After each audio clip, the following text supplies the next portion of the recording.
Thank you. Thank you for all coming. I see a lot of old friends out there tonight I haven't seen in a long time. The intelligence cycle is the process of acquiring information, taking that information, developing it into a product, and then delivering that product to the consumer. The consumers in intelligence are the actual people who actually start the cycle.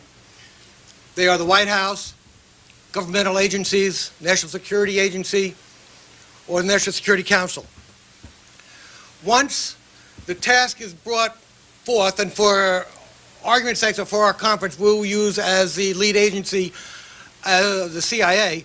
Once the task is given, or the need for that information is brought forth and delivered to CIA, it then goes through the first process of the cycle, which is the management of that. A team is formed. It's assigned to the division that is best equipped to acquire the information, and it goes to collection. The second part of the cycle is the collection. That's the gathering of the raw data. Those are done by overt and covert sources. Overt being open sources, radio, television, or our embassy staff that's overseas that will feed information to us. It also is brought forth or given to us by technical sources such as satellites, eavesdropping, so forth and so on. The last part of that is the clandestine services job. Those are the secret sources. We have the case officers that work on the street with the agents that they recruit and defectors. So to give us a good insight into the collection of the intelligence, and part of the intelligence cycle, is Bob Baer. Bob served as a case officer in capacity in most of the world's hotspots. He served in Beirut in 1983 while our Marine barracks were bombed and our embassy were bombed. He then left there and served on the borders of Afghanistan and watched bin Laden put together his band that was later to attack the United States. In the middle of the 90s, Bob led a CIA team into northern Iraq in support of an attempted coup against Saddam Hussein. Later, he was in Sarajevo during the Civil War and helped to stop some of the fundamentalist groups in there for using that as a platform to further terrorism throughout Europe. Bob, would you like to pick up here? Sure. By the way, you know what? I do want to say one other thing before Bob speaks. Bob is also an author of two wonderful books. The first one is See No Evil. And it's an expose on how Washington politics drastically compromised the CIA's effort to fight global terrorism. His second book, which is out now in all the bookstores and on Amazon.com, is Sleeping with the Devil, in which he demonstrates how our addiction to cheap oil and Saudi petrodollars caused us to turn a blind eye to the culture of bribery, human rights, and the financial support the fundamentalist Islamic groups have been directly linked to in international terrorism and acts of terror. Bob? Thank you very much. Can you hear me?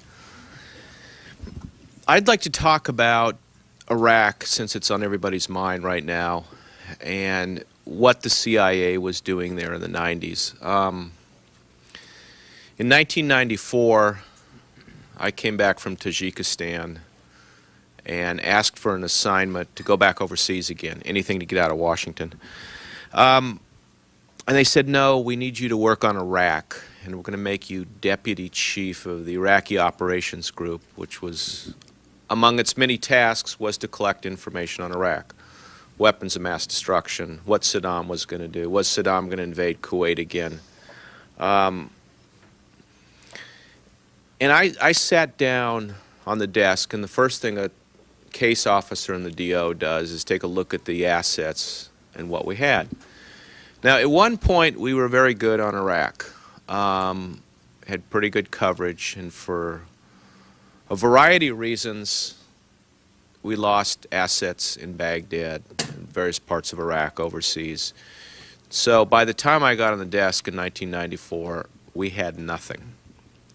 What we had was the Iraqi opposition, and I think anybody who follows the news these days, they're in power, and I use that word very loosely, in Baghdad. But I can tell you the information that they provided the Iraqi opposition was just, it was awful. I mean, it was you know, in intelligence in the DO, we want to disseminate information. We want to justify our salaries. We want to send this stuff in. You know, is Saddam going to invade Saudi Arabia and so forth, or do we have somebody near him? And I think the policymakers can pick up an intelligence report and look and tell whether it's any good or not. I mean, you know, after a while, I started to figure out what's good intelligence and what's bad, just by looking at the detail, the plausibility. Well, I can tell you in '94, we didn't know anything. We didn't know where the weapons of mass destruction were. We didn't know what the army was going to do. Saddam had, you know, super encrypted his communications. We were fairly blind on Iraq. At that point, the Senate was starting to take interest, the Senate Select Intelligence Committee was starting to take interest in Iraq, and they asked if they could go to northern Iraq. And I was chosen to go with Senator Glenn, special representative, and Bob Kerry, special representative. We went to Turkey, crossed the border, walked into northern Iraq, and spent the better part of a week with the Iraqi opposition. And I found the Hill to be very receptive to intelligence, to good information and the rest of it, and they agreed with me that the Iraqi opposition, which was in the northern Iraq and the Kurdish area, wasn't providing decent information. We spent this week with Ahmad Chalabi, the head of the Iraqi National Congress, and he said, listen, you give me half a chance and I can provide all the intelligence you want on Iraq. I can tell you where the weapons of mass destruction are. I can get you inside the military. I can bring military officers across to the north where you guys can meet them directly and you can judge for yourself and you can start building an asset base that you can improve your intelligence. These Senate staffers were very impressed. They came back and they went to the director. Said we have to open up a CIA base in the north. They agreed. The National Security Council agreed. At the time Martin Indyk was there, he said, "This is great. Yeah, we're unsatisfied with what you're producing on Iraq now, and if there's a chance of doing better, fine, go do it." The funny part of the story is that, and I supported this. They said, "Well, if it's such a good idea, why don't you go up and head this base?" So I did in January. And what I found out, and I don't have a dog in this fight, is but the Iraqi opposition had no sources. Period. I sat with Ahmad Chalabi. I said, you got to produce these people. This is why we're here. There's the Zab River, the Greater Zab River, separated us from the Iraqi lines, and I said, come on, there's no lines here. Bring your officers across. Tell us what's going on inside Iraq. Just anything. He and the Kurds eventually produced a retired colonel who knew nothing about Iraq. And it's a case officer's job to, let's see what, all right, I said, all right, fine, you can't bring anybody across right now, but who are these people you have inside Iraq? And he says, well, we've got some people in a tank company. And I said, fine, well, tell me what the frequencies these tanks transmit on, because the National Security Agency can tell, it's not a big secret, can tell the frequencies. They can read this. They may not be able to read the communications. Couldn't do that. Because of this attempted coup in 1995, which I can't tell you was real or not because we didn't really know what was going on inside. There was this, people said they were getting ready to get rid of Saddam. Very confused. Coordination in Washington, this thing went badly. In any case, it became very clear to the CIA that the Iraqi opposition could not provide substantive intelligence of any sort, anything that could be confirmed. You couldn't. They would put unit locations in a certain place. We couldn't check it with satellite photography. One reason or another, the relations between the CIA and the Iraqi opposition went south. They cut off any meetings with these people at all. It was a waste of time. As it turns out, if what we're hearing, that was a mistake, because once you cut loose Ahmad Chalabi, the Iraqi National Congress, is that whole opposition made its way into Washington and bypassed the intelligence community. And in the vacuum of intelligence that the CIA had on Iraq, as best I can understand it, is the people inside Washington picked up this stuff and recycled it, and it made its way to the policymakers. What are the disadvantages of this? You can't vet this stuff. The CIA, when case officers, when they're doing their job right, can vet intelligence. National Security Agency, with satellite photography, with polygraphs, with collateral. People that don't work in the business, as you all know, don't really understand how much patience this takes to work with these people. And, you know, I think history's going to tell, but, you know, you look at Iraq now, and the two people, the Shia in the south, that were close to the U.S. government, Abdul-Majid Khoy and Hakim, who was fairly neutral in this, are both dead. We've got a whole Shia group in the south. We don't really know what their politics are. We have no connection with Sistani that will let us understand what's going on. Everybody in the Sunni triangle, the tribal groups, the Ba'ath Party people, never had a connection with them. We don't understand really who these people are.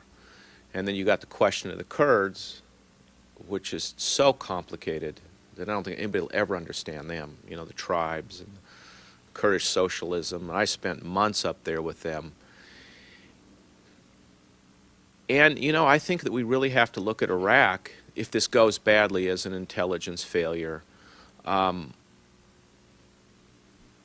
you know, Washington blamed the CIA for being soft on Saddam.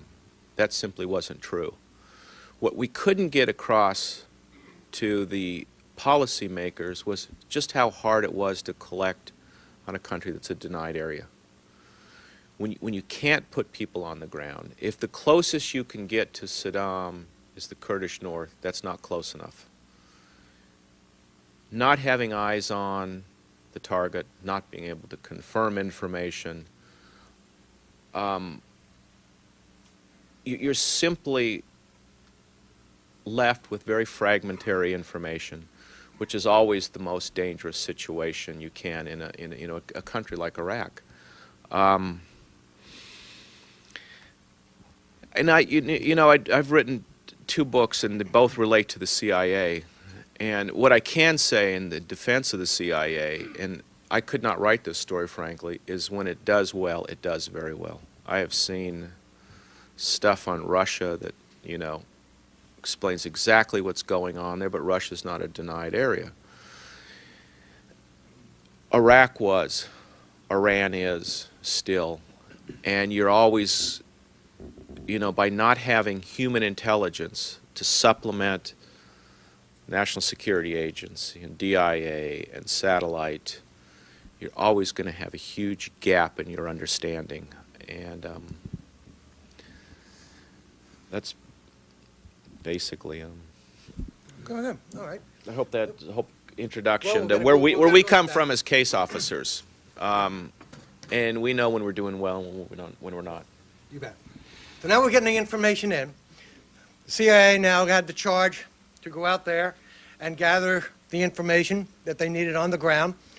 Bob went out there and collected the information along with our satellites and along with other information that was coming out of Iraq, but he explained to you how difficult it is to collect information in denied areas. Well, that information now comes back to Langley headquarters, along with all the overt information from newspapers and magazines and telecasts, videotapes or whatever, satellite transmissions, and they wind up now on a desk where somebody's got to separate all this information and decide what is relevant and what isn't. Now that itself is not an easy task because there's more information that comes in than people we have to analyze it. But they try to separate the information that's going to go right to the next person I'm going to introduce. But before that, they have to separate the information that I don't think is relevant, but that information is kept. That's kept in a computer bank, and if any time in the future it's needed, it's there to bring up. So now we get to the production stage. This information now is assembled, and it goes to a national intelligence officer who takes a look, and his job is to develop that product. Now, the product may be just a briefing, it could be a report, or it could be the highest level of report that the CIA puts out, the National Intelligence Estimate. Our next speaker, Fred Hutchinson, was just that man. That was his job while he was with the agency. But prior to that, before I came to the agency, he was an infantry officer in Vietnam. And during his tenure at CIA, he completed 2 assignments in the Middle East and served as a U.S. Embassy political officer. He served at CIA headquarters in a number of executive positions dealing with intelligence analysis, covert action, counterintelligence, and special projects for several directors of Central Intelligence. For this panel, he will draw on his experience as both Vice Chairman and Chairman of the National Intelligence Council, where the principal intelligence product is the National Intelligence Estimate. Fred? Thank you, Don. One thing an analyst has to deal with is his or her own bias. Everyone brings a bias, a viewpoint, a mindset to their job of analysis, whether it's a business analyst in the mutual fund industry, whether it's in some other manufacturing or in the intelligence business. That bias can frequently be identified by where you stand is how you see it. Bob gave us an anecdotal tour of Iraq in one particular time frame. What has to happen in the management of requirements, that is, what is it that is needed in the way of information to inform policy making, tasking those requirements to collectors, such as Bob Baer out on the border of Iran, looking across the Zab River, or whether it's tasking those requirements to some technical collection. That is the management of the requirements which precedes the inflow of information. Now, let's back up a minute and consider, we've got a chicken and egg proposition. Let's consider how we form the basis for this analysis. You have to have an organization of analysts who are well versed in all of the areas that are relevant to the requirements that you have or anticipate receiving. That means that the analytical community must know Washington. They must know the policy interests, the policy proclivities of administrations. And I think, as you all know, no administration is without its divisions in their policy perspectives. So intelligence analysts have to have a good feel for that as they proceed through intelligence analysis. Now, what do they draw upon? Several times in the 40 years or so that I've been associated with this business, we've made surveys to determine what was the source of information that analysts used in producing their intelligence judgments, estimates, assessments, or other pieces of enlightenment. About 70% of it is totally open source. It depends upon what they learned in college, what they continue to update their information through the media. The media is certainly producing more words these days. One can argue about the quality, whether the quality is any better than it was 30 or 40 or 50 years ago, but there's more of it. Has to be sifted. Maybe 10 to 20% of the information that they need to make these estimates will come from, as alluded to before, open source reporting, the State Department, all of its officers on the streets talking with foreign diplomats in foreign capitals, and from the technical collectors, from conferences with academics who are really some of our better analysts of foreign issues. When you get down to the clandestine collection that Bob referred to, the estimate is it runs something like the clandestine input, the clandestine content of these things runs something like as low as 3% to as high as 10%. Now frequently that's the swinger, that's the key element that you're looking for. So you are trying to steal the secrets, the decisions that people are already making in other countries that influence our national security, has an impact upon our national security interests. The only problem with all this process is it's not as simple as I could diagram it, or as many academics have diagrammed it in some wonderful books.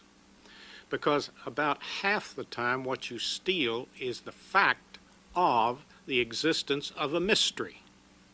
It's not a secret what Gorbachev intended to do the next month. He didn't know. So there are limits on this information that you can collect. Those limits translate themselves right on through to intelligence. Now, a matter of truth in labeling. I have some biases. Bob, I think, with his anecdote has illustrated perhaps a bias that he has. I'm not a lifetime intelligence analyst. I've been an infantry officer, airborne, rangers, served with foreign armies, helped foreign armies, served in Vietnam. I've worked in the Pentagon. I've worked in American embassies. I've worked at CIA headquarters. My experience in the Directorate of Intelligence at CIA is limited to about 2 years. I was the manager of various analytical efforts. I had 2 tours as Vice Chairman of the National Intelligence Council overseeing the preparation of estimates on all of those areas around the world. I had 1 tour as Chairman of that group. My other experiences, as Don mentioned, were in other types of activities. I'm conscious of the bias that I bring to both this recitation and the bias that I carried with me through each of those jobs. Every intelligence analyst has to understand that. So what does it boil down to for an intelligence analyst or an intelligence analytical organization to do? That's to transform information into judgments, estimates that will enlighten policymaking. The kind of policymaking that an ambassador, such as Dick Murphy, served as an ambassador, as he served as Assistant Secretary for Near East in the State Department. We do not go to him as intelligence producers with the conceit that we can tell him what's going to happen in his area. We can simply pose to him some estimates of probability that several different things may happen, and we can share with him the likely implications of those. One of my CIA colleagues once said that the best analogy for an intelligence analyst or an intelligence analytical organization is that of the scout in the football league with the coach. The scout goes out, looks over the opposition, identifies the strengths and weaknesses, assesses what is likely to come up in the next game, shares that with the coach, and stops way short of predicting the final score in the game. But the intelligence analyst or the intelligence analytical organization should seek to have a partnership with the policymaker. Now, having a partnership does not mean that you have to subscribe to every bias that he or his organization or his administration brings to the problem. But you should have a partnership to the extent that you know what those biases are, you know what the pressures on him are, and you know what the likelihood of their policy selections will be. If in your best judgment they're headed to hell in a handbasket, it's not your position to tell them that too bluntly unless you are a good friend. And then you can say, Dick, you're headed down the wrong road. But you might want to suggest that that is an attractive road of policy that he's pursuing. But if it fails, here, sir, are some likely outcomes, and here's some alternatives that you could choose from today, or you could choose from if you see failure looming closer. We see the responsibilities of the intelligence analyst as being tucked tightly in under the arm of that policymaker and serving to enlighten his decisions all the way. I will mention in closing that there is a CIA website, www.cia.gov, and on there are a lot of interesting things pertaining to collection, analysis, and policy making, the relationship of the intelligence analyst to the policymaker. And I pulled off some that I'm going to leave with the president of this chapter as examples that he might encourage his people to tap into. But one that I pulled off, I want to touch upon a few of the highlights. During World War II, in the Office of Strategic Services, there was an organization within it called the RNA branch, the Research and Analysis branch. There was a Yale professor by the name of Sherman Kent in that, and he became so fascinated with the work of the intelligence analyst, how they served national security interest and policy making, that he wrote a book in 1949, maybe 50, Strategic Intelligence and Something or Another. It's still available. I recall reading it in the early 50s when I was in college and having at the time no thought that I'd ever get into the intelligence business. The book still reads well. But a few things that one can draw out of that book, plus some later writings of Sherman Kent, who then, after War II, served another 25 years in CIA before he retired and died in mid-70s. He said there's a doctrine for analysts. I won't go through the whole thing. First of all, focus on the policymaker's concerns.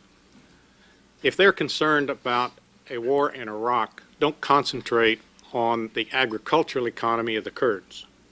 That may be a part of what you want to contribute in your analysis to the policymaker, but know what his concern is before you embark upon your work.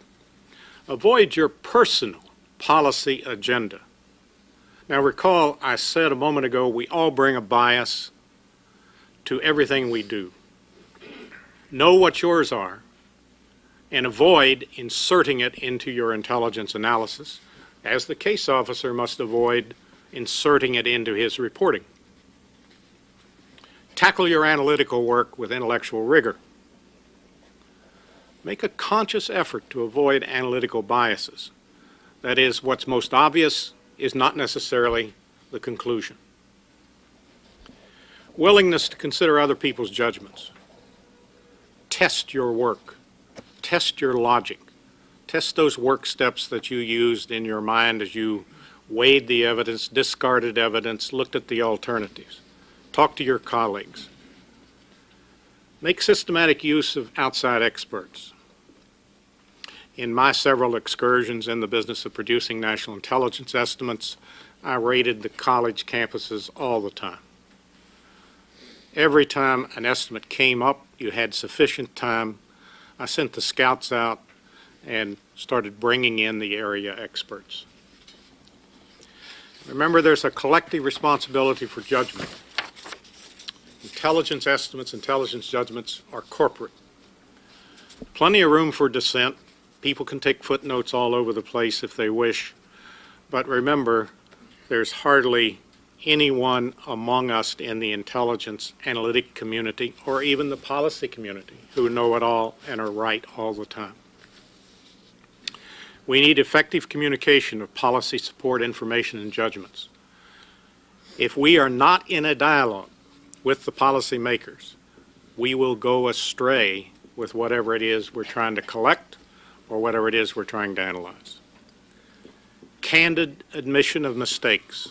We make them all the time, and if we don't admit them, we will not learn from them, and our customers, the policymakers, will not learn. The challenge of the new information age, there's so much of that information out there. How do we use it effectively, efficiently, and how do we put it all together? That's 70% of what's available to everyone. That 20% in the somewhat closed community of state, CIA, other national security organizations, and the academic community, and that 5 to 10% that comes out of the clandestine. There's a real challenge on how to put all that stuff together. It takes you back to intellectual rigor. With that, I turn to my esteemed colleague, Ambassador Murphy. Well, let me just give my 2 cents here. As we're moving along now, we're seeing how we've gotten the product, we collected the information, we delivered it now in a form to the policymaker. So it's going to come back now to the guy who started the whole thing, who put out the request to begin with, the policymaker. In this case, Ambassador Murphy from the State Department. Richard Murphy, after graduating from Harvard and Cambridge University and doing a stint in the Army, he joined the Foreign Service and State Department. He served in Rhodesia, which is now, that was then Rhodesia, now Zimbabwe, Lebanon, Syria, Saudi Arabia, and Jordan. So all the people here are well versed on the Middle East. Returning stateside, he became country director for the Arabian Peninsula, then off again he became the ambassador to Syria, and then served as ambassador to the Philippines and Saudi Arabia. He returned once again to the U.S. and served as the Assistant Secretary of State for Near Eastern and South Asian affairs, and he was particularly active in the Israeli-Arab peace process. Ambassador Murphy? Well, thank you very much.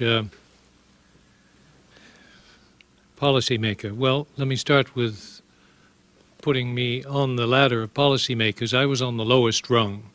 Assistant Secretary of State is a great title, but you realize when you're in that position how many layers there are up above you. And there were occasions, no secret, when I was taken by surprise in areas and problems which I thought I was in charge of when the President saw fit to move in a way I hadn't expected, and it was a done deed by the time I got to the office in the morning. So I come to you with that sense of humility about being a policy maker. The word estimate is used. It's not a monopoly of the CIA. We're all into estimates. And the best among us start with a healthy admission of our ignorance.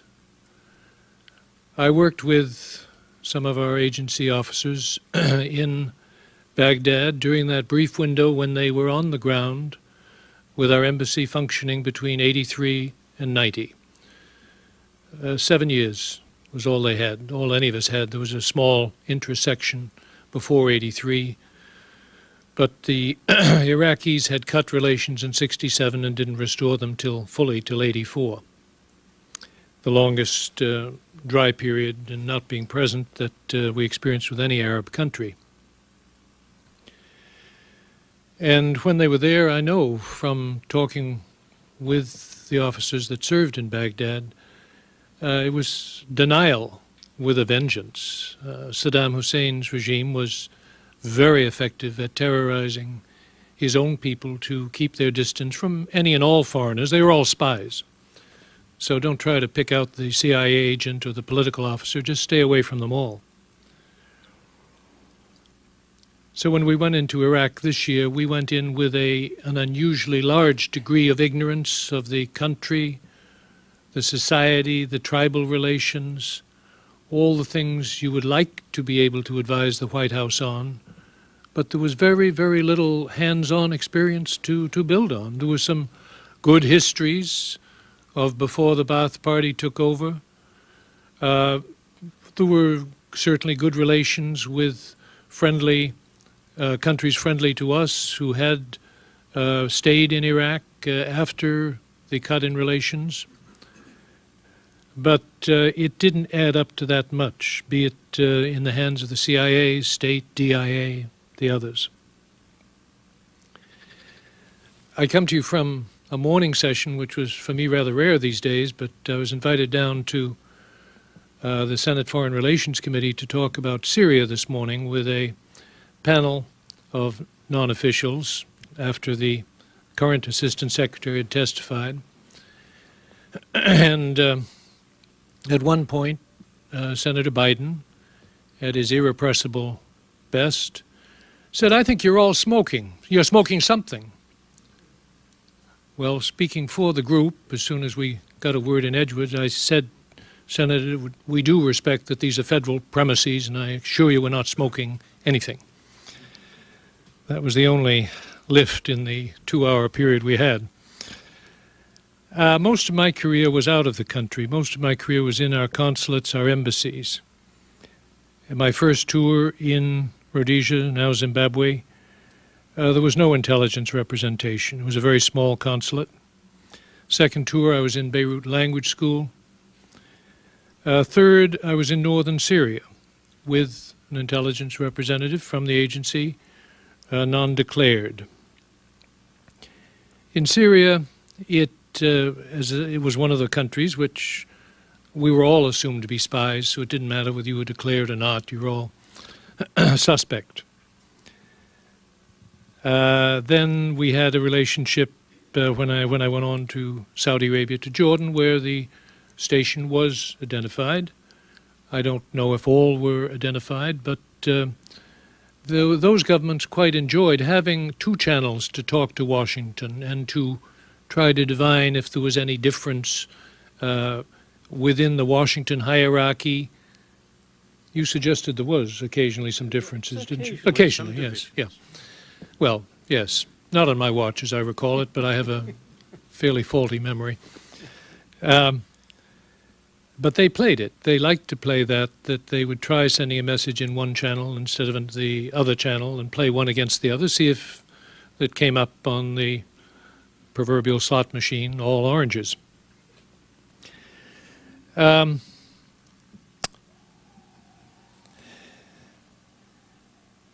got familiar slowly with the agency's system, the coding, the rating of its sources, the assignment of reliability ratings that they gave to their contacts. The veil was then, as today, still drawn by them over their sources, their methods, and we accepted that. They were honor bound to tell us when we were seeing the same people, which could be embarrassing if we didn't know it, and we risked double confirming to Washington a particular story, but it was the same source. I think that worked out pretty well, keeping the line straight. But I do recall, and perhaps this was the bias of an older generation, older than my own, at that first post in Syria, my colleague from the agency came up with a few reports which didn't fit with what I was hearing in my own work. And so when I went to Damascus and talked to our ambassador, who was a very distinguished man with a number of senior posts behind him, I said, well, what are you going to do with it? How are you going to evaluate this? I see it this way, he sees it that way. And as I say, maybe it's an element of bias of an earlier time, but his answer was pretty curt. Don't dismiss any of the information. But personally, I have found that information you pay for is not worth as much as information you do not pay for. That was his view. We can discuss that. So much depends on the question of trust between the individuals, which I certainly found working in the corners of the Arab world where I served, in the Philippines somewhat later. If there wasn't the trust, and that's something that every individual has to work out, then it became very difficult to trust the reports. If you didn't have confidence in the individual, the chief of station, or the representative of defense intelligence, that partnership, and the word is the right one, that partnership in Washington was, which I carried back from the field when I had my most extended tour as Assistant Secretary. That partnership was carried out with my counterpart from the agency, head of the Middle East Division, in a weekly meeting where we would pretty well review the waterfront of what was in those days a very large area from Morocco to Bangladesh.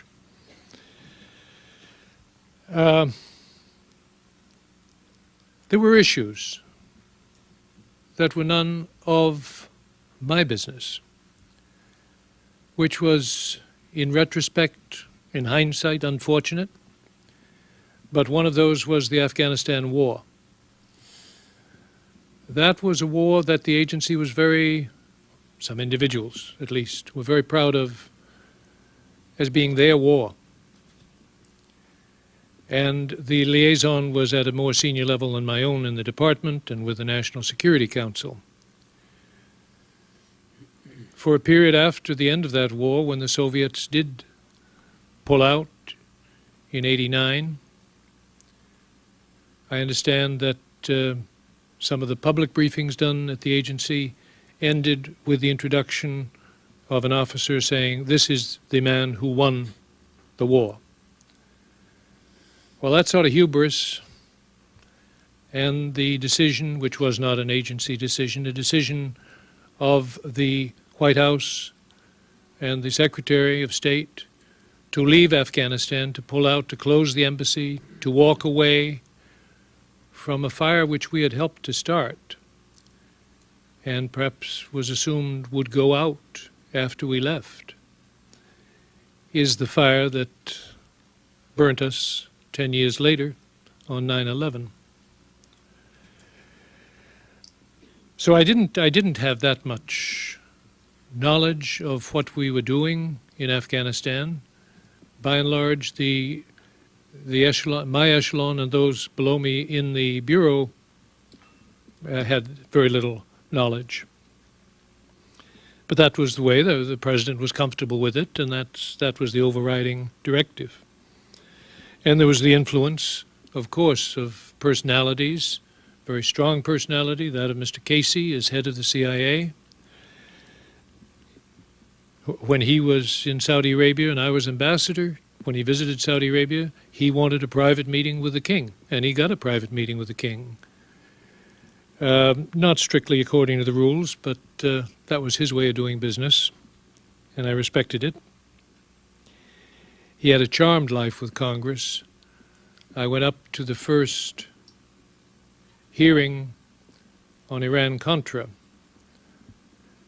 and I think it was deliberate. We'll never know, but perhaps you worked more closely with him, that the senators were very curious about how this mess had gotten started and what had been the roles of the agency, the government, the White House, etc. And they asked him some pretty pointed questions, not once, but twice and 3 times. Well, he had a technique of presenting sensitive answers at a sensitive time, which was, well, to the non-sympathetic, you would say, amounted to mumbling. And after the 3rd round of questionings, the senator said, well, all right, I understand, which he obviously didn't. And that hearing finally ended. The scandal went on and developed further. But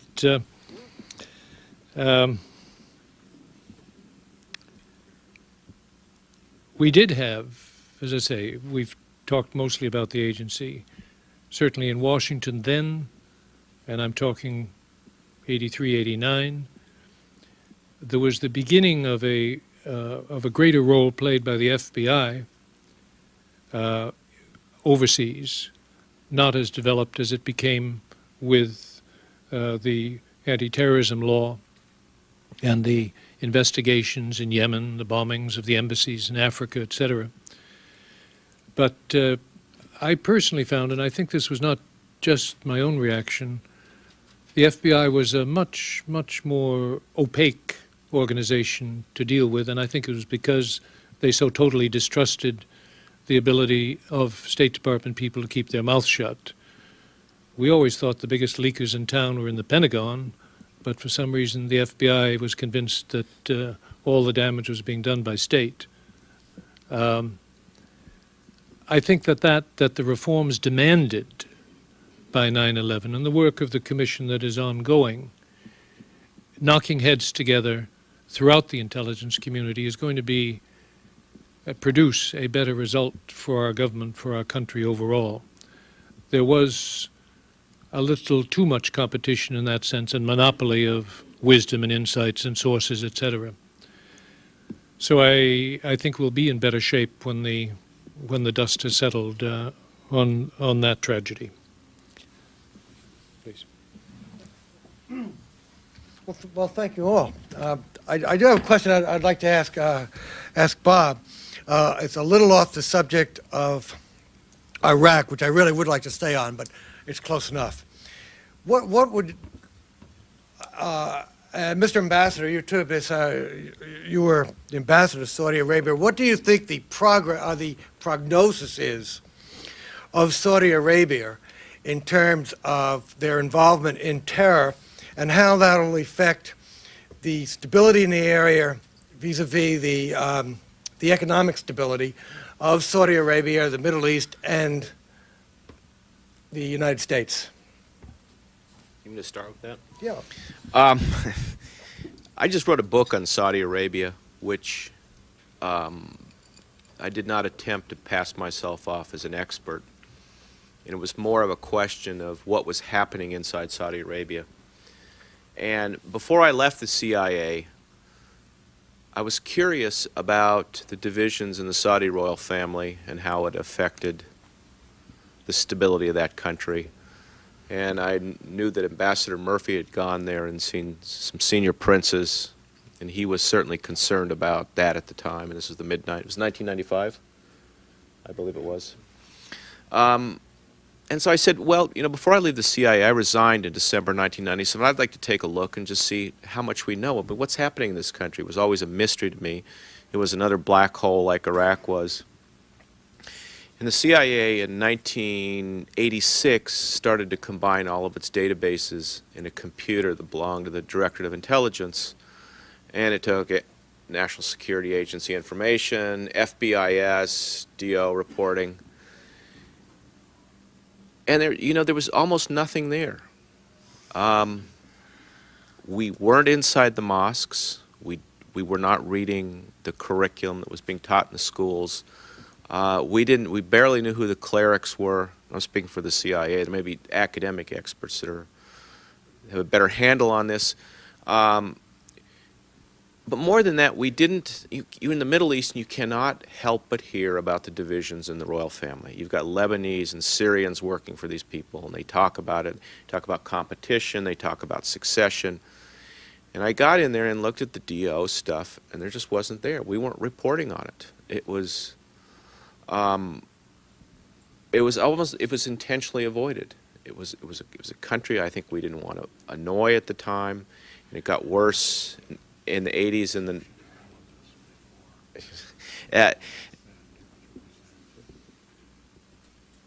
so I got in there and I asked the question of how is it that this part of the world, the Gulf, which has 60% of the world's oil resources, we know so little about it. And this is what I wrote the book on. And I just came back from the Gulf this weekend. They're taking my first book and making it into a movie.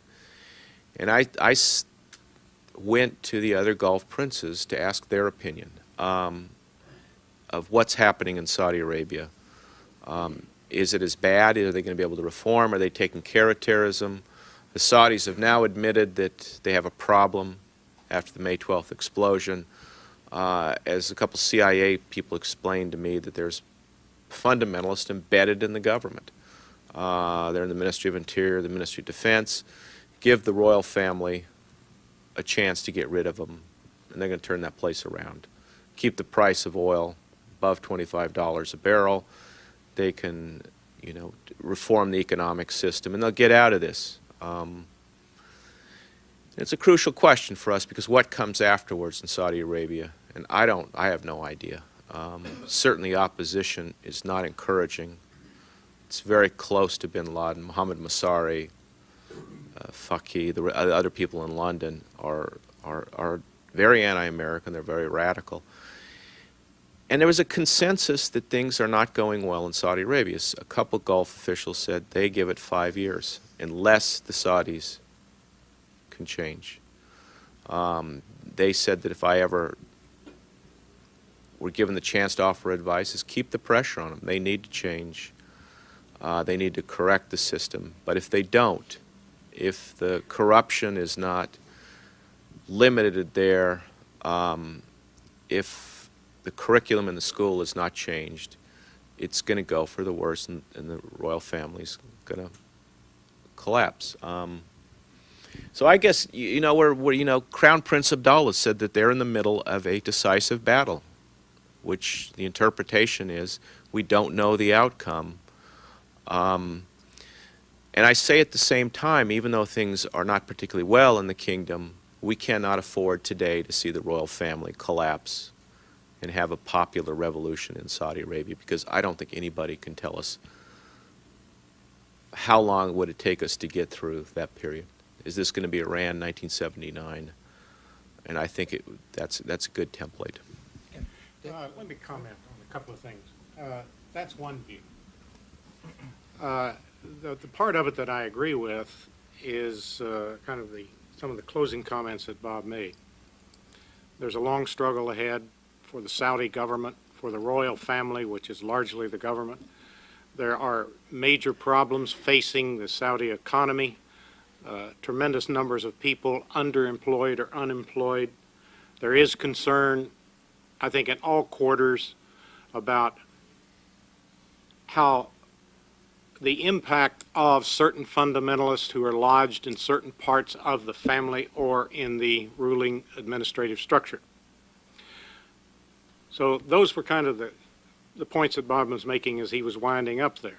Some of these earlier points I take exception to. He gave you the impression that I think that he believes that we had almost nothing on Iraq, almost nothing on Saudi Arabia. We still have almost nothing. I absolutely disagree. I absolutely disagree. I think maybe that's where you stand is what you see. Maybe he and I are standing on two different sides of the hill. I don't know. Maybe one of us is standing at a slightly higher elevation. We got a better view of it. But I simply disagree. We are not devoid of a significant amount of knowledge that enables us to make some very good assessments of what is going on there. nor are the policymakers even outside of whatever the intelligence people could contribute, are they bereft of knowledge or the basis for various estimates. All of us, however, share many of those concerns in the last few minutes of what Bob said. I think, too, we need to be careful with our language. There were a few phrases used, I think perhaps by Don as well as Bob, the Saudi government and terrorism. Well, and yeah, that's a concern. Any government and terrorism is a concern. But then be careful,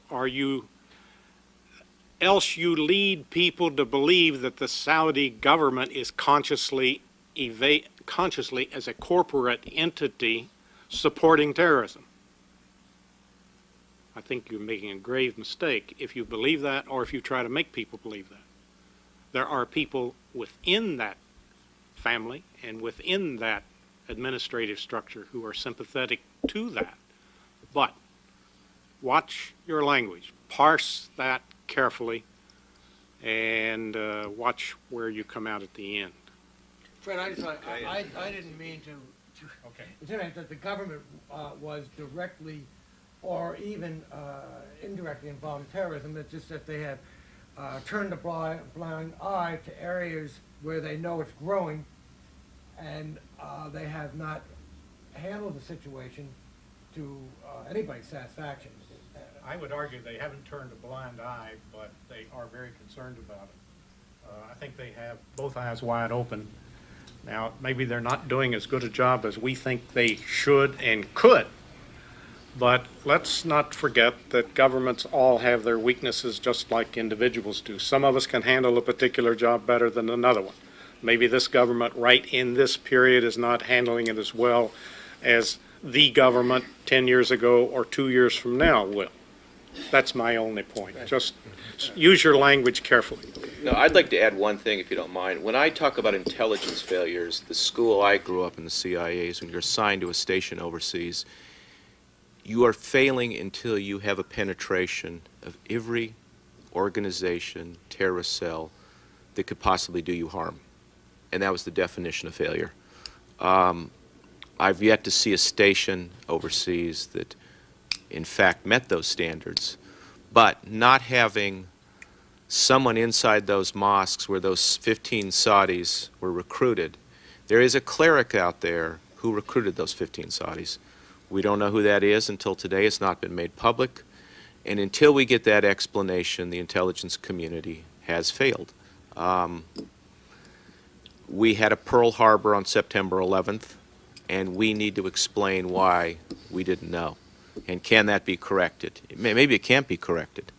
And that's what I talk about of the Directorate of Operation. I'm not talking about the Directorate of Intelligence. I'm talking about the Directorate of Operation is responsible for penetrating those cells. And when it fails the policy community and the American people. And that's my definition of, because I did counterterrorism for so long, and that's my concern. Mr. Ambassador?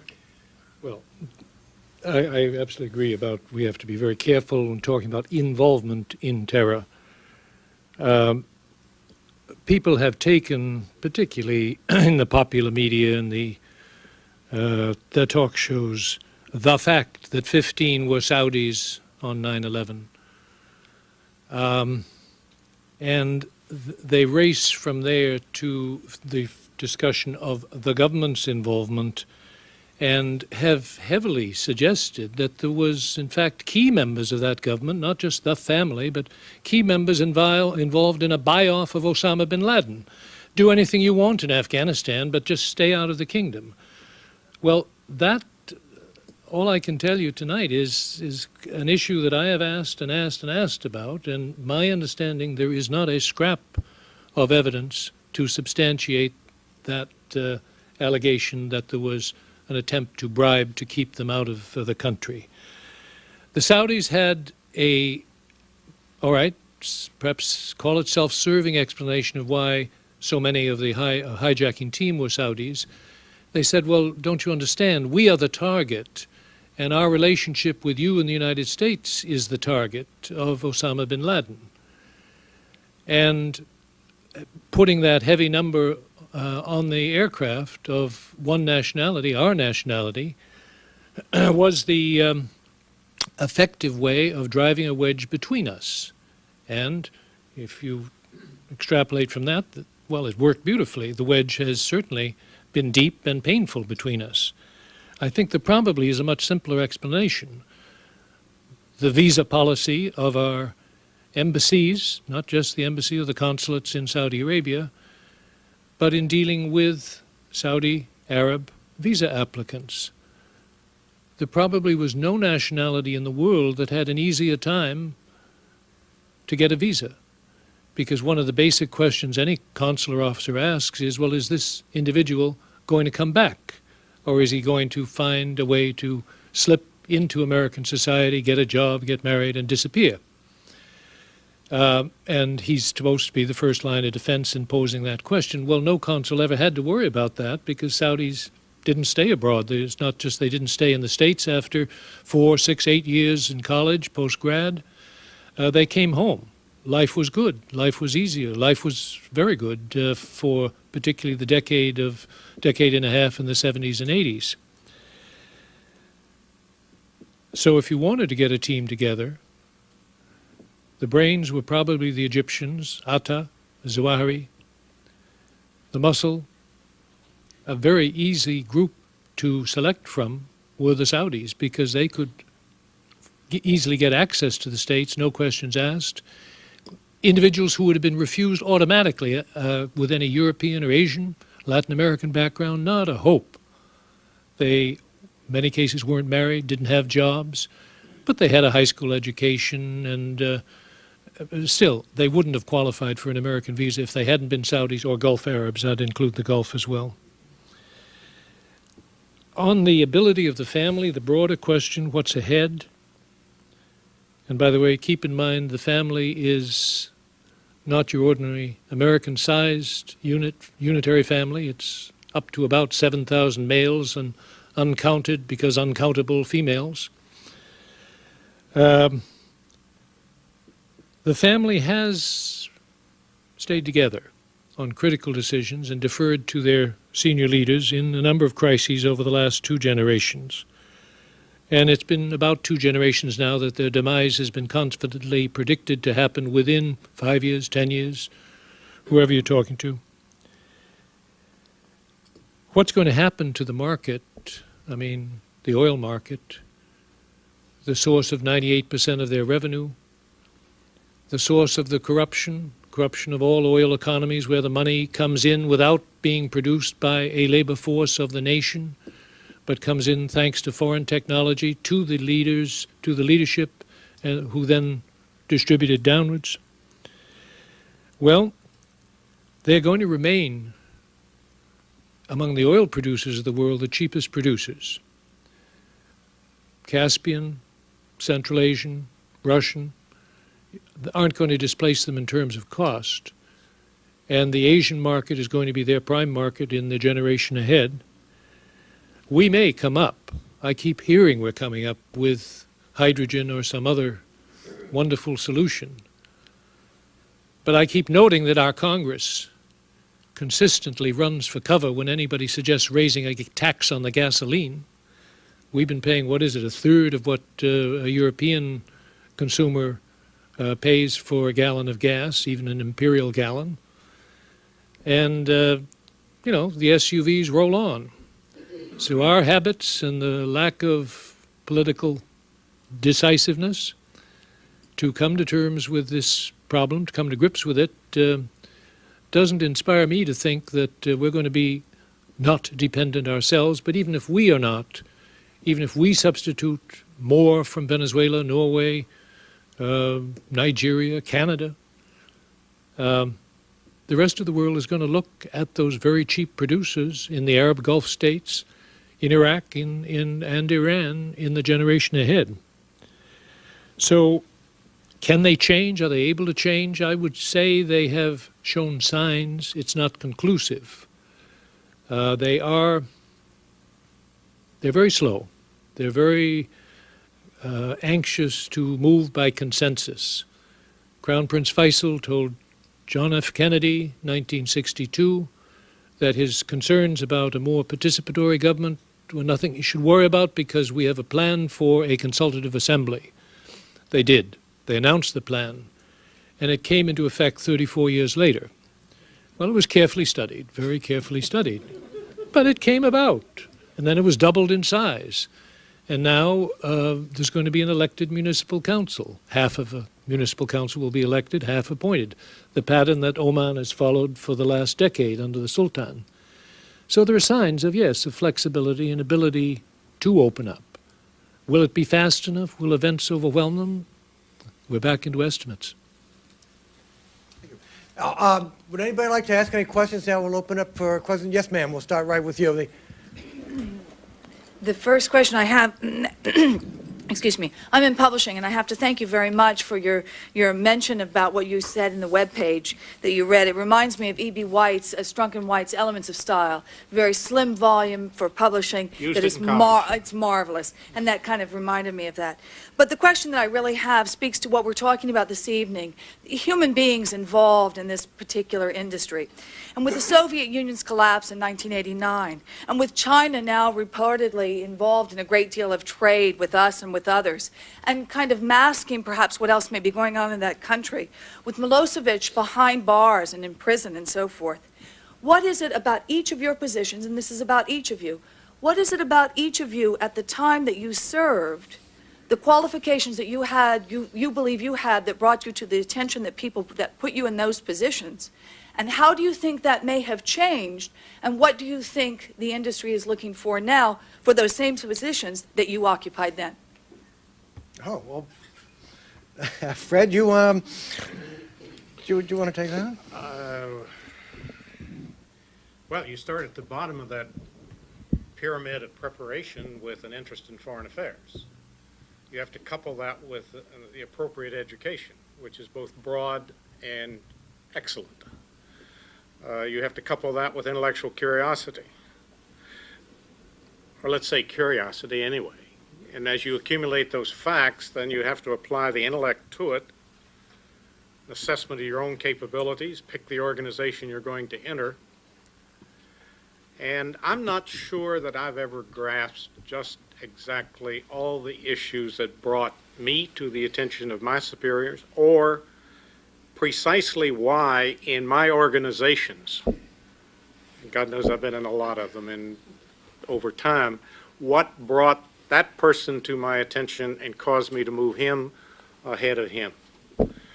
I know some of the qualities related to the particular job performance, but you ask a question that is cosmic, and I don't have any cosmic answers. Bob, how about when you were recruited, what would be the difference now between the time in the 60s and 70s, what the agency was looking for, and maybe what they're looking for now?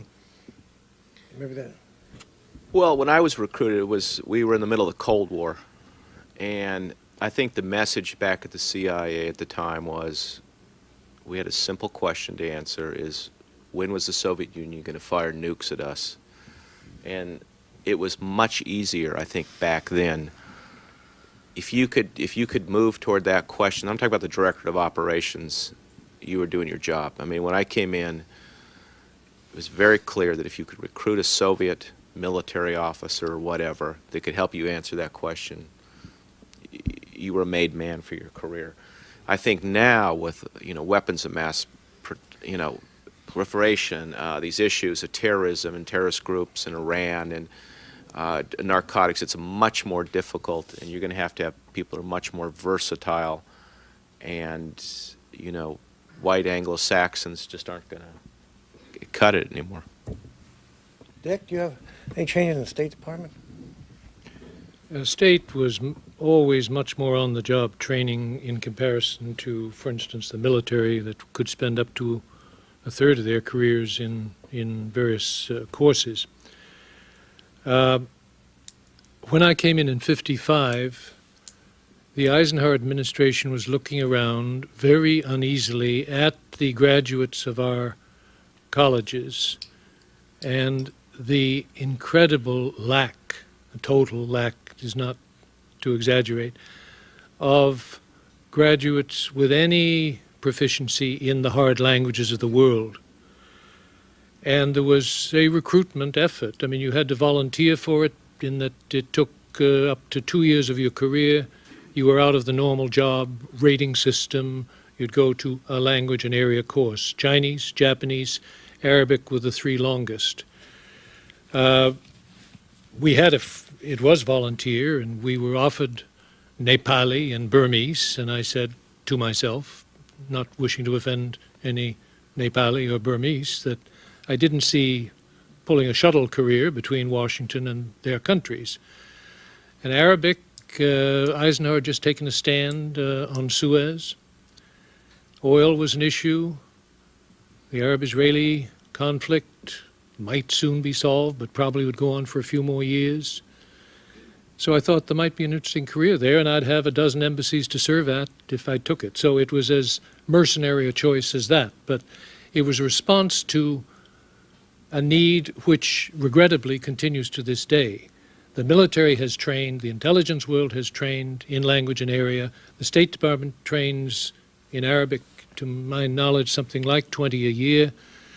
They rarely, the officers rarely stay in the area. Or if they do, they don't keep working on their language skills. I think I got the job as assistant secretary because I had been in so much of the field, at least in the Arab world. I'd never served in South Asia. But it was, I think that was the reason that George Shultz asked me to come back to take the job. But that need is still right before us today. Our colleges are doing a very inadequate job, and the government still has to do the bulk of the training in a very intensive. I mean, our course was, for instance, 3 students to 1 teacher for a year, and 6 months 1-to-1, so of daily drills. And that's I've always felt, we need so much more. On that particular point of training, I would comment that CIA, over its 50-year or so history, has vacillated greatly from no training to some training, no training, a lot of training, drop it again. And the last 10 years, they've formed the CIA University, which has, on the analytics side, I brought some of the stuff from the Sherman Kent School, which teaches the analysts. And then there's 2 schools on the clandestine side, the Richard Helms School and the George Kieswalter School. You can find a great deal of that information, by the way, on the website. And there's also some there's some unclassified, very interesting case histories of both operations and analysis and interactions with the policymakers on that website. Yes, sir. Is there anything that can be said about the seeming hostility of the Senate committee toward the agency right now? Well, I don't know who to. Dick just came back from a hearing this morning, but it wasn't concerning the agency. But you testified a couple of weeks ago. I detected the hostility when Porter Goss, head of the HIPSI, House Intelligence, asked me to testify in front of the committee. I knew there were problems between Goss and Tenet at that point. My understanding is that at this point, the CIA is managing very closely the information on 9/11. They do not want this stuff leaked out in the press, and I would imagine that they're withholding a lot from the committees because they don't want it to become political at this point while they fight this battle on counterterrorism. And Senator Shelby, who was chairman of this, had a personal animosity toward Tenet, which is based on a few incidents like this. And he thought that the CIA wasn't going after Saudi Arabia enough, and this is a personal interest his right now is tracing the charities and financing. I'm sorry. No, just a little aside for you who may not know it, Porter Goss, who is the head of the committee, also was a case officer with CIA. So he's knowledgeable, and should be knowledgeable of what's going on. Yes, sir. Bill Tafoya of the University of New Haven, the New England chapter of AFL. Ambassador Murphy, earlier you commented about the FBI and the suspicion, you called it opaqueness of cooperation with the State Department. Using the investigation of the USS Cole as an illustration, could you comment about how you believe that the situation has changed with regard to cooperation in furthering investigation of that kind? Are you informed, Bill, about the problem with Ambassador Bodine Yes. and O'Neill? Yes. Special Agent O'Neill? Okay. I honestly, I don't know the details of the Yemen investigation. What I know from, secondhand, of the approach of the FBI to Yemen, because it was repeated in Saudi Arabia, was to send in a large number of agents, and under our laws to take over the investigation. Well, the ambassador had a government that she was dealing with that had the feeling that even if it's in a U.S. destroyer or barracks with American and other foreign nationals in Khobar, you've got to deal with the government as well. I mean, you can't just say because America has a law that says terrorism, when terrorism takes the life of an American, we take over. It doesn't work. And that tension was particularly high, I gather, between the embassy, the ambassador, and the FBI at that point in time. I haven't been in Yemen since that period.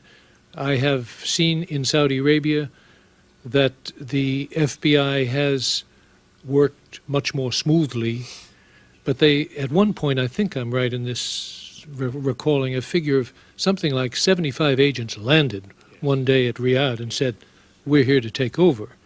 Saudis politely said, "Go away." And just they sat in their hotels. They didn't get the access. They didn't get the interrogations, the interviews that they felt they had every right to and every need to have. So they've learned painfully. We've all learned that you've got to work with the other government. I think it's going better is all I can say. It was very painful in Yemen. I know that. Yes, sir, over there.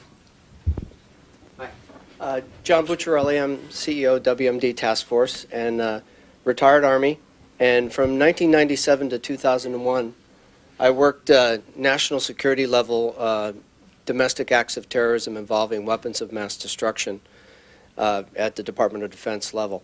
The question I have for you is that we've talked a lot about the reformation of the Defense Department to deal with this asymmetrical war on terrorism and with lighter forces and things like that.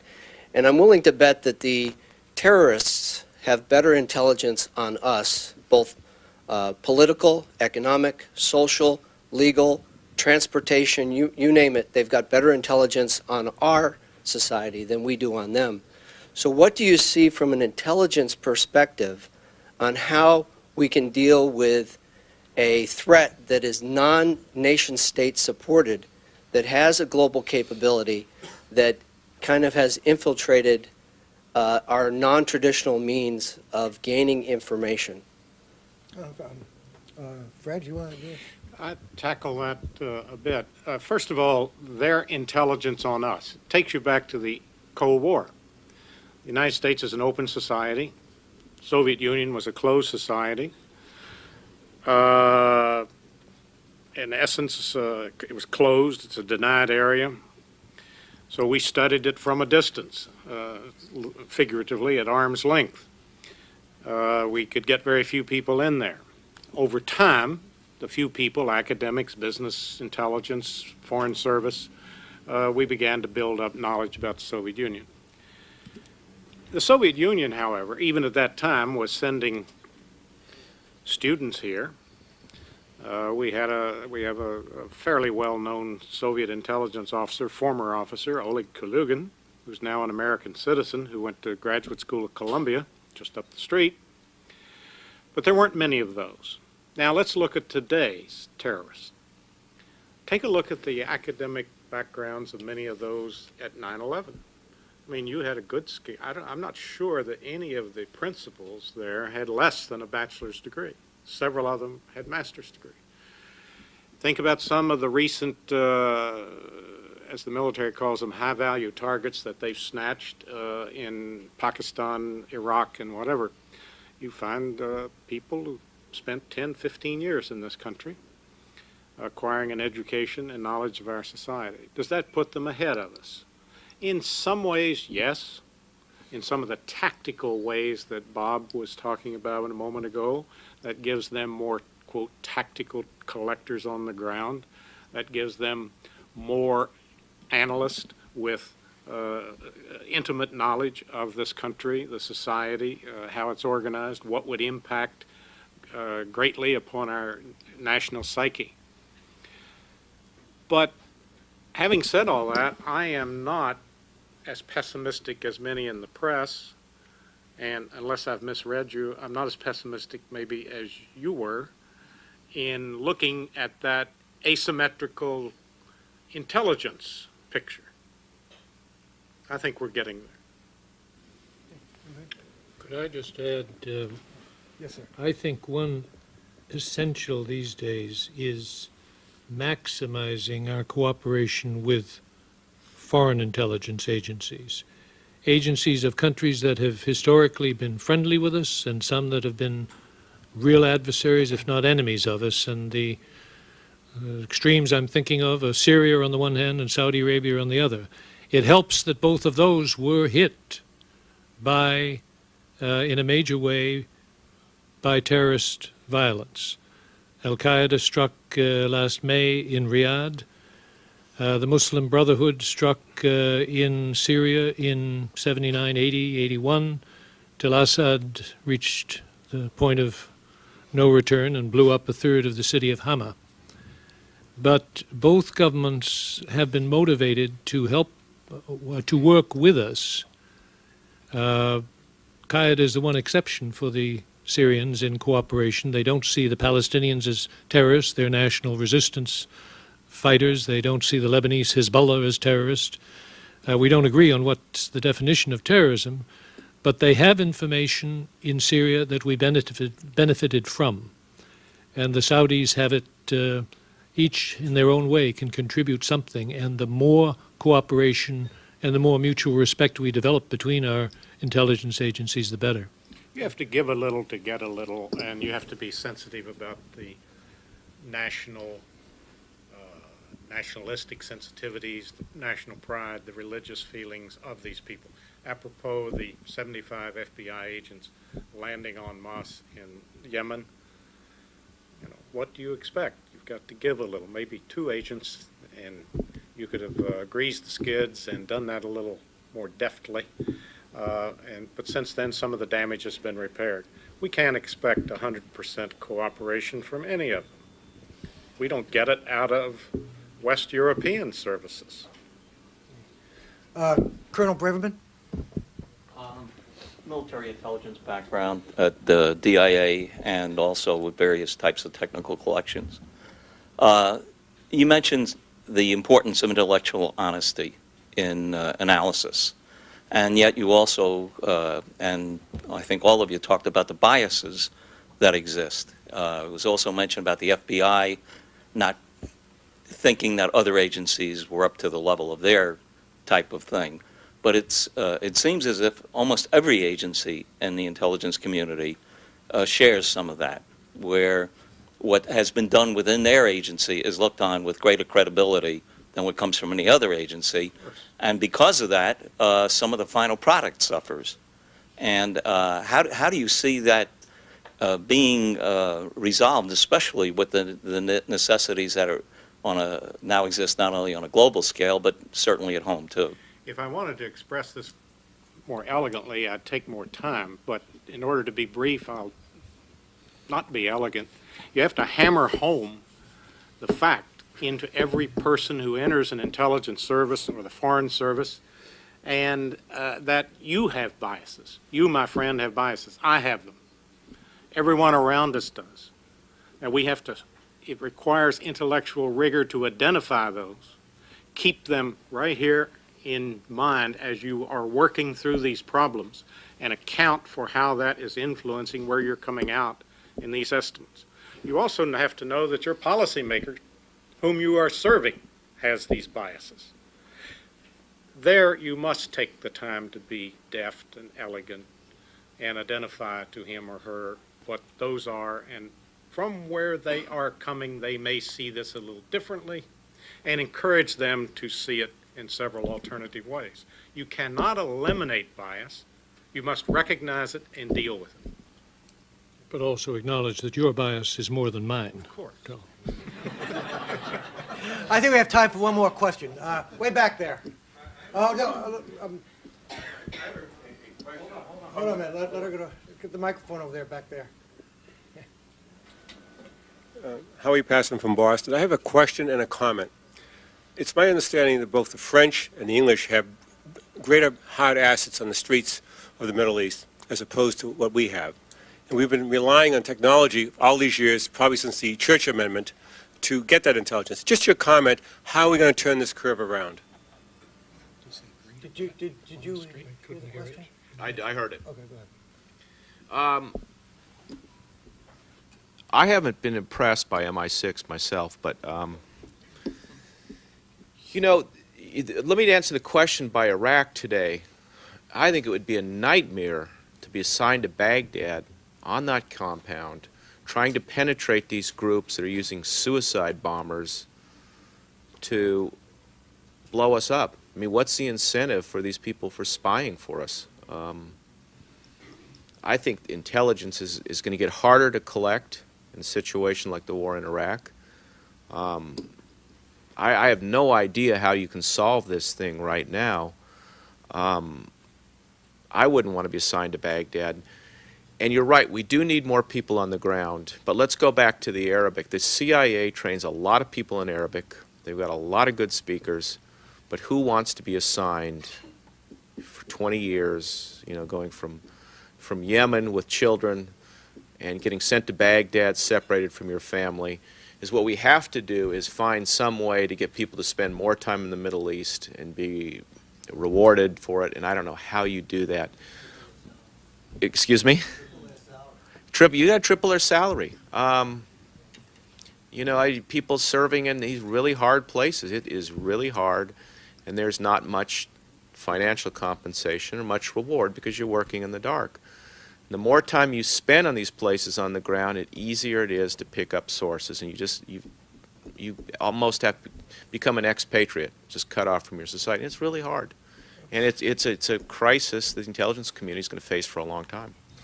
Thank you, and I want to thank all of you for coming, Ambassador Richard Murphy, Fred Hutchinson, and Bob Baer, and thank all of you.